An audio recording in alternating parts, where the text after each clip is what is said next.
The things that stand out in my mind are not really momentous events, but perhaps the most vivid to me was a learning experience. They conducted a study funded, as I recall, by the federal government, basically to study the role of the graduate school in higher education. And I learned a lot from writing that paper, and I still think it's one of perhaps the best papers I've ever written. And that's not bragging, it's just, it was a factual kind of thing, not that it was well written. But I came away from that feeling that it was very important that in higher education we recognize and try to explain to others the synergy between research and creativity on the one hand and graduate programs on the other hand, particularly doctoral programs. We had not, as a university, achieved our potential in research, and an important measure of that is the amount of federal support and other outside support that your faculty bring in to conduct research projects. It isn't that we were doing nothing at all, we were, and we had some stellar individuals and programs that were doing their potential, but as an institution we were not living up to what we could do. And it really wasn't until the 1990s, continuing into the 2000s, that we really took off and have come much closer now to doing what we can in the area of research. I like to think that in some ways the seeds for the recognition and the changes that brought that about were in part related to what the graduate school did and what the research council did and what the graduate faculty senate did way back there in the 1970s and early 80s. Lloyd Berry was a tragic figure. He died as a result of,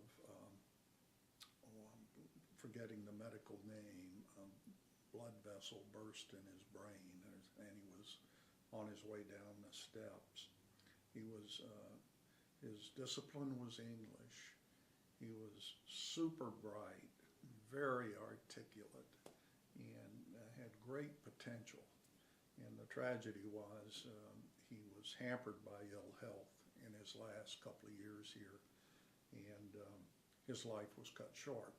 So that'll always stand out in my mind as if I've ever known a tragic figure, it was Lloyd Berry. And it's amazing how often I think of him even today.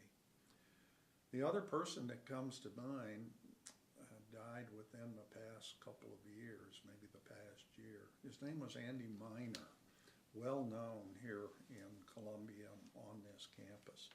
His discipline was music, and he was a musicologist, and he was just strong as could be, and was an associate dean, did a variety of things in that role. His portfolio was always broader than my kind of too narrowly defined portfolios.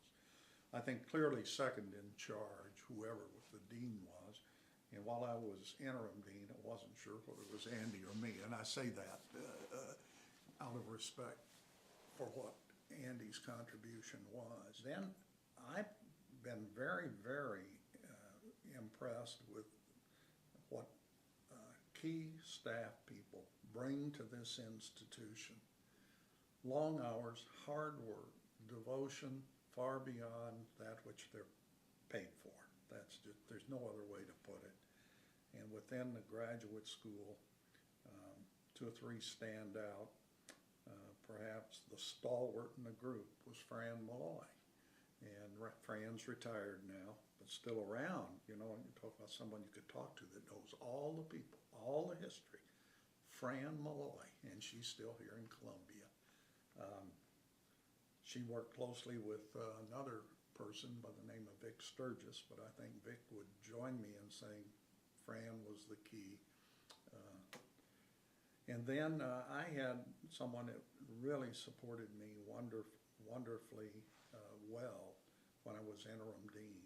And one of my greatest regrets in not being appointed dean was having to tell her, no, I'm not going to get the job, and you're going to have to go back to doing what you were doing. Ruth Irwin, and I'm sure there are others that I missed, but those were great staff people.